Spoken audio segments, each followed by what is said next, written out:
สติมาปัญญาเกิดเจริญพรออกตนโยมทั้งหลายหับฟังมงคลชีวิตมงคลชีวิตขอที่19อาลาตีวิลาตีป่าการงดเว้นจากบาปจากความชั่วทั้งหลายก่อนจะแต่งตัวให้งดงามเฮาจำเป็นต้องอาบน้ำสำระห่างกายล้างสิ่งเปื้อนเปื้อออกเสียก่อนชั้นใดก่อนจะปรับปรุงจิตใจให้สะอาดบริสุทธิ์มีคุณธรรมสูงขึ้นเฮาก็จำเป็นต้องงดเว้นจากบาปทั้งปวงชั้นนั้นบาปคือหยังสิ่งของที่เสียหายเฮามีสื่อเอิ้นต่างกันไปเช่นเฮือนเสียหายเฮาเอิ้นว่าเฮือนเพอาหารเสียกินบ่ได้เฮาเอิ้นว่าอาหารบูดคำจำพวกที่ว่าบูดเพแตกหักผุพังเน่าขาดขึ้นเฮ็ดขึ้นล่าถ้าเว้ารวมแล้วเอิ้นว่าเสียหมายความว่าบ่ดีอาการเสียของจิตใจก็คือกันเฮาเอิ้นเสียได้หลายอย่างเช่นจิตเศร้าหมองจิตเลื่อนลอยใจห้ายใจดำใจขุ่นมัวแล้วแต่จะบอกอาการทางใดคำว่าเศร้าหมองเลื่อนลอยใจห้ายใจดำขุ่นมัวบ่ดีห้ายกาดเป็นคำบอกว่าจิตเสียซึ่งความเสียของจิตนี้ในทางศาสนาใส่คำสันๆว่าบาปคำว่าบาปจึงหมายถึงความเสียของจิตนั่นเองคืออาการของใจที่มีอาการต่ำลงบ่ว่าจะเสียในเรื่องใดก็เอิ้นว่าบาปเท่านั้นการกำเนิดของบาปการกำเนิดของบาปในทัศนะศาสนาอื่นๆเช่นคริสต์อิสลามฮินดูต่างกับศาสนาพุทธหลายเช่นแนวคิดของศาสนาคริสต์ก็ดีอิสลามก็ดีสอนว่าบาปจะเกิดขึ้นเมื่อเฮ็ดผิดคำสั่งของพระผู้เป็นเจ้าเช่นพระผู้เป็นเจ้าในศาสนาคริสต์สั่งไว้บ่ให้เอ่ยนามของพระองค์โดยบ่จำเป็นถ้าไปเอ่ยนามพระองค์อยู่เรื่อยๆก็เป็นบาปยิ่งไปกว่านั้นตามความเชื่อของเขาบาปยังมีการตกทอดไปถึงลูกหลานได้อีกด้วยเช่นในศาสนาคริสต์เขาถือว่าทุกคนเกิดมามีบาปติดตัวมาด้วยกันทั้งนั้นพอเชื่อว่ามนุษย์ทุกคนสืบเชื้อสายมาจากคนบาปคืออาดัมและอีวาซึ่งขัดขืนคำสั่งของพระผู้เป็นเจ้าโดยไปกินหมากแอปเปิลในสวนเอเดนถูกพระเจ้าฆาตโทษเอาเป็นบาปลูกหลานอยู่ทั่วโลกจึงมีบาปติดต่อกันมานำด้วยโดยในนี้ศาสนาคริสต์เชื่อว่าบาปตกทอดถึงกันโดยสายเลือดสำหรับพระพุทธศาสนาเนื่องจากพระสัมมาสัมพุทธเจ้าทรงฝึกสมาธิอย่างดีเยี่ยมบ่มีไผเสมอเหมือนเป็นผลให้พระองค์ทรงเห็นและรู้จักธรรมชาติของกิเลสอันเป็นต้นเหตุแห่งบาปทั้งหลายได้อย่างถูกต้องตามความเป็นจริงและสามารถกำจัดกิเลสเหล่านั้นออกไปได้โดยหมดสิ้นและเด็ดขาดพระพุทธองค์ได้ตรัสรู้เรื่องการกำเนิดของบาปไว้อย่างจะแจ้งว่านัตถิปาปังอากุปพโตบาปย่อมบ่มีแก่บุคคลผู้บ่เห็นบาปอัตตวานะกะตังปาปังอัตตนาสังกิริสติไผเฮ็ดบาปคนนั้นก็บาปเองอัตตนาอากะตังปาปังอัตตนาวะวิสุทธิสติไผบ่เฮ็ดบาปคนนั้นก็บริสุทธิ์พระพุทธวจนะนี้เป็นเครื่องยืนยันการค้นพบของพระพุทธองค์ว่าบาปเป็นเรื่องเฉพาะตัวบางคนบ่แม่นสิ่งติดต่อกันได้ไผเฮ็ดบาปคนนั้นก็ได้รับบาปไผบ่เฮ็ดบาปก็เอาตัวรอดไปพ่อเฮ็ดบุญก็เรื่องของพ่อลูกเฮ็ดบาปก็เรื่องของลูกคนละคนกันเปรียบเหมือนพ่อกินข้าวพ่อก็กินอิ่มลูกบ่ได้กินลูกก็หิวหรือลูกกินข้าวลูกก็อิ่มพ่อบ่ได้กินข้าวพ่อก็หิวบ่แม่นพ่อกินข้าวอยู่เฮือนลูกอยู่เทิงจอมภูพุ่นก็จะอิ่มไปนำเพราะบาปเป็นเรื่องของเฉพาะตัวไผเฮ็ดไผก็ได้ดังนั้น ตามความเห็นของพุทธศาสนาบาปจึงเกิดที่ตัวคนเฮ็ดเองคือเกิดที่ใจของคนเฮ็ดไผไปเฮ็ดความชั่วมาบาปก็จะกัดแหนใจของคนนั้นเฮ็ดให้เสียคุณภาพให้เศร้าหมองขุ่นมัวไปเฮ็ดให้เกิดความทุกข์ทรมานไปบ่เกี่ยวกับคนอื่นแต่อย่างใดเลยวิธีล้างบาปเมื่อทัศนะในเรื่องของบาปต่างกันดังกล่าววิธีล้างบาประหว่างศาสนาที่มีพระเจ้าและวิธีทางพุทธศาสนาจึงแตกต่างกันปานฟ้ากับดินศาสนาที่เชื่อพระเจ้าเชื่อผู้สร้างผู้ศักดิ์สิทธิ์สอนว่าพระเจ้าทรงไว้ซึ่งสิทธิเด็ดขาดที่จะยกเลิกบาปให้ไผก็ได้โดยการไถ่บาปขออย่างเดียวให้ผู้นั้นจงหักภักดีต่อพระผู้เป็นเจ้าก็พอแต่พระสัมมาสัมพุทธเจ้าผู้ทรงผู้แจ้งโลกหาไผเสมอเหมือนบ่ได้ตรัสสอนไว้ว่าสุทธิอสุทธิปัจจตังความบริสุทธิ์หรือความบ่บริสุทธิ์เป็นเครื่องเฉพาะตัวนานโยอัญญังวิโสทาเยไผจะไถ่บาปเฮ็ดให้คนอื่นบริสุทธิ์บ่ได้พระพุทธวจนะทั้งหมดนี้ปฏิเสธทัศนะที่ว่าบาปของคนหนึ่งจะตกทอดไปอีกคนหนึ่งได้และปฏิเสธลัทธิที่ว่าบาปอีกคนหนึ่งเฮ็ดแล้วจะมีไผผู้หนึ่งมาไถ่ถอนออกให้ได้ในพระพุทธศาสนามีวิธีแก้ไขบาปอกุศลที่เคยพลาดพลั้งกระทำไปได้อย่างมีเหตุผลดังนี้สมมติว่าเรามีเกลืออยู่บวงหนึ่งใส่ลงไปในน้ำหนึ่งจอกเมื่อคนให้เปื่อยละลายแล้วลองซิมเบิ่งผลเป็นแนวใดผลก็เค็มถ้าเอาน้ำในจอกนี้เทใส่ขวดน้ำแล้วเติมน้ำให้เต็มแล้วซิมเบิ่งจะเป็นแนวใดก็เพียงแต่จางลงถ้าเอาน้ำคูนี้เทใส่ลงไปในถังใหญ่ใส่น้ำฝนแล้วซิมเบิ่งจะเป็นแนวใดก็จางลงจนบ่เห็นรสเค็มเลยถ้าถามว่าเกลือเสียไปไสหรือบ่คำตอบก็คือบ่เกลือยังอยู่ครบถ้วนตามเดิมแล้วเป็นหยังคือบ่เค็มก็เพราะน้ำมันมีปริมาณหลายเจือจางจนว่าเกือบหมดฤทธิ์ความเค็มไปเฮาจึงบ่ฮู้สึกรสของความเค็มพระสงฆ์ครูบาอาจารย์เอิ้นสภาพนี้ว่าอัพโพฮาลิกแปลว่ามีก็คือบ่มีคือเกลือนั้นยังมีอยู่แต่ว่าหมดฤทธิ์เสียแล้วถือได้ว่าบ่มีเช่นกันวิธีล้างบาปในทางพุทธศาสนาก็คือการหยุดเฮ็ดบาป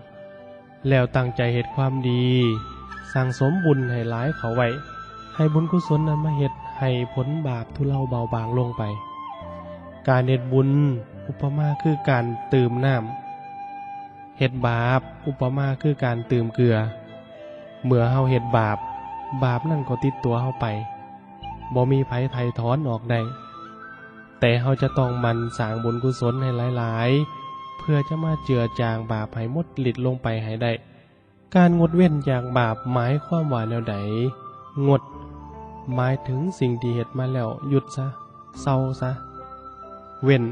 หมายถึงสิ่งใดที่บ่เคยเฮ็ดก็บ่ยอมเฮ็ดเลยงดเว้นจากบาปจึงหมายความว่าการเฮ็ดแนวใดก็ตามบ่ว่าจะเป็นกายวาจาและใจ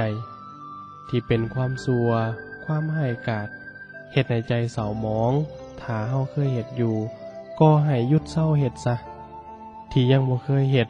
ก็จงละเว้นบ่ยอมเฮ็ดโดยเด็ดขาดสิ่งที่เฮ็ดแล้วเป็นบาปคืออกุศลกรรม10ได้แก่ 1. ฆ่าสัตว์เช่นฆ่าคนยิงนก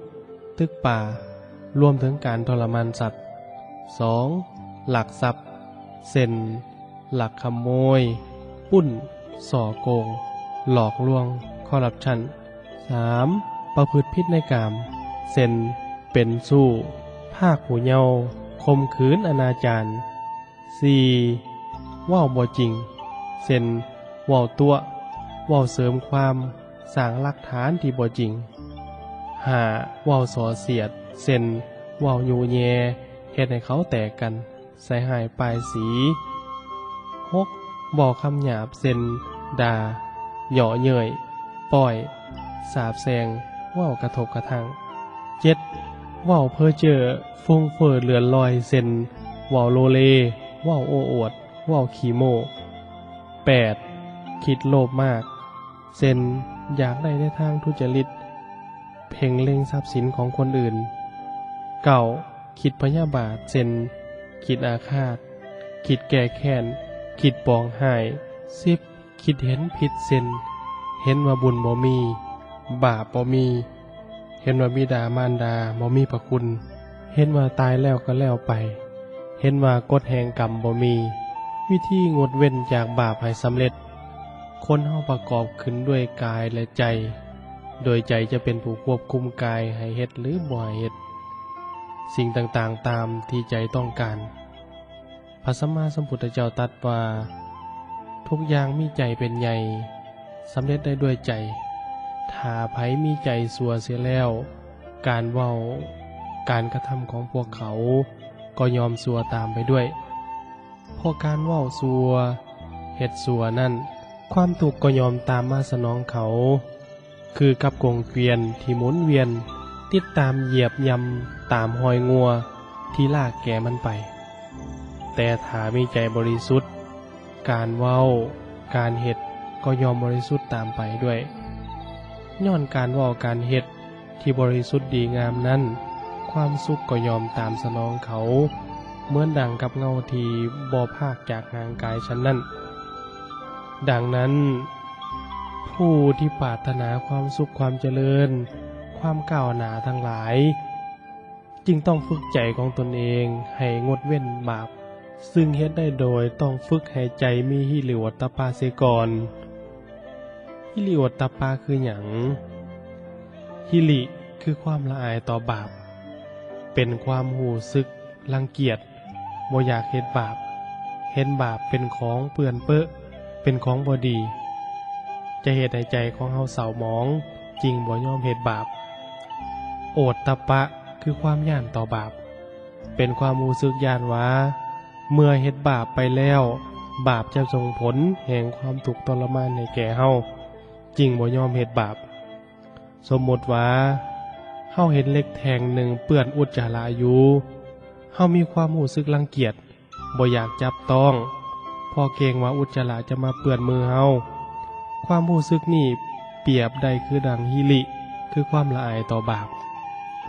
สมมุติว่าเฮาเห็นเหล็กแท่งหนึ่งเผาไฟอยู่ร้อนจนแดงเฮามีความรู้สึกย้าน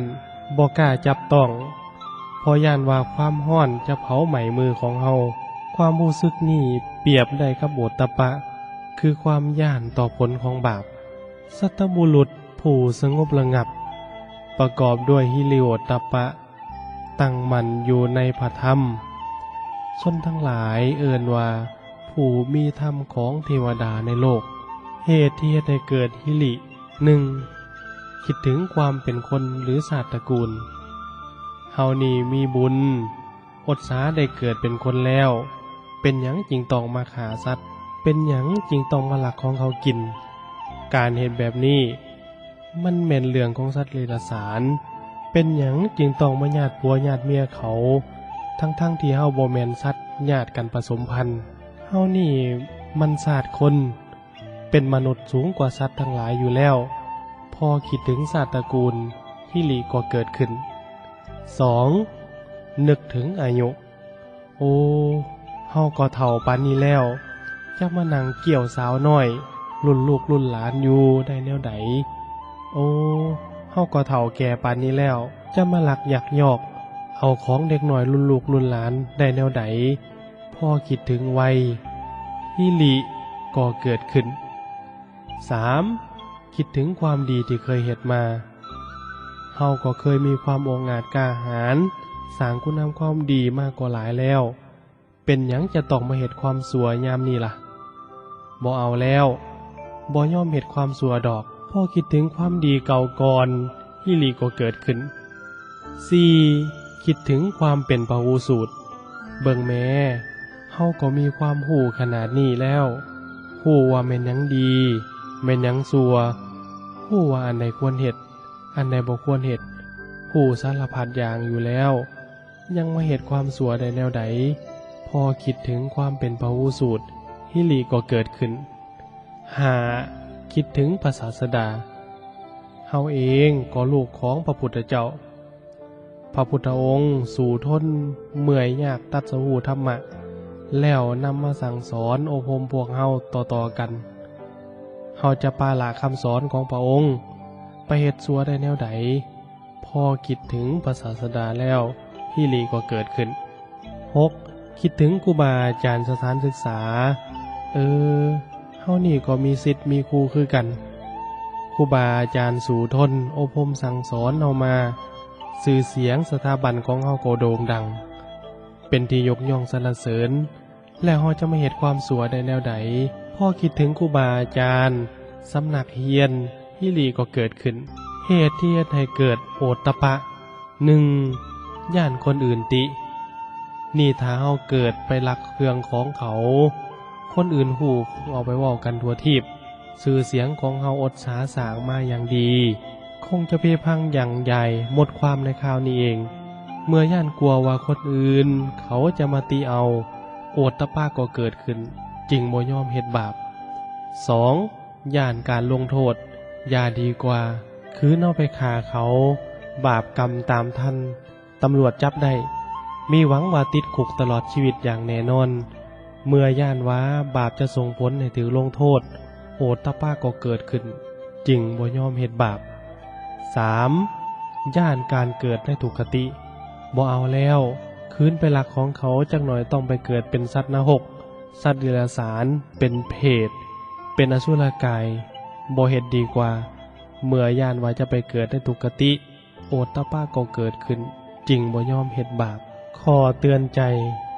การเฮ็ดความชั่วคือกับการที่เฮาปล่อยตัวเองให้ไหลไปตามกระแสน้ำทุกๆคนพร้อมที่จะเฮ็ดได้ในสิ่งต่างๆไปตามกระแสกิเลสอยู่แล้วถ้าบ่รู้จักควบคุมให้ดียอมตกเป็นทาสของกิเลสเฮ็ดในสิ่งต่างๆตามอำนาจของความอยากก็จะประสบความทุกข์ในบั้นปลายการเฮ็ดดีคือการที่เฮาลอยทวนกระแสน้ำถึงมันจะลำบากต้องได้ใส่ความอดทนใส่ความพยายามต้องระมัดระวังบ่ให้ตนเองจมลงไปในพื้นน้ำการเฮ็ดความดีเป็นการลอยทวนกระแสกิเลสในตัวคือบ่เฮ็ดในสิ่งต่างๆตามใจคิดถึงความถูกต้องความดีเป็นที่ตั้งบ่ยอมตกเป็นทาสของความอยากเป็นสิ่งที่เฮ็ดได้ยากต้องใส่ความสุขุมหอบขอบใส่ความมานะพยายามสูงพยายามแล้วพยายามอีกแต่จะประสบความสุขในบั้นปลายการเฮ็ดเคิงๆกลางๆคือกับการยืนอยู่ซื่อๆกลางกระแสน้ำบ่ดนก็ถือกระแสน้ำพัดพาไปได้คนที่คิดว่าข่อยอยู่ของข่อยอย่างนี้ก็ดีแล้วบ่ได้สร้างความเดือดร้อนในไผแต่ความดีข่อยก็บ่สนใจที่จะเฮ็ดเขายอมจะมีโอกาสเผลอไปเฮ็ดความชั่วใดในบ่ซ่าพอใจของคนเฮาพร้อมที่จะไหลเลื่อนลงไปสู่ที่ต่ำตามอำนาจของกิเลสอยู่แล้ว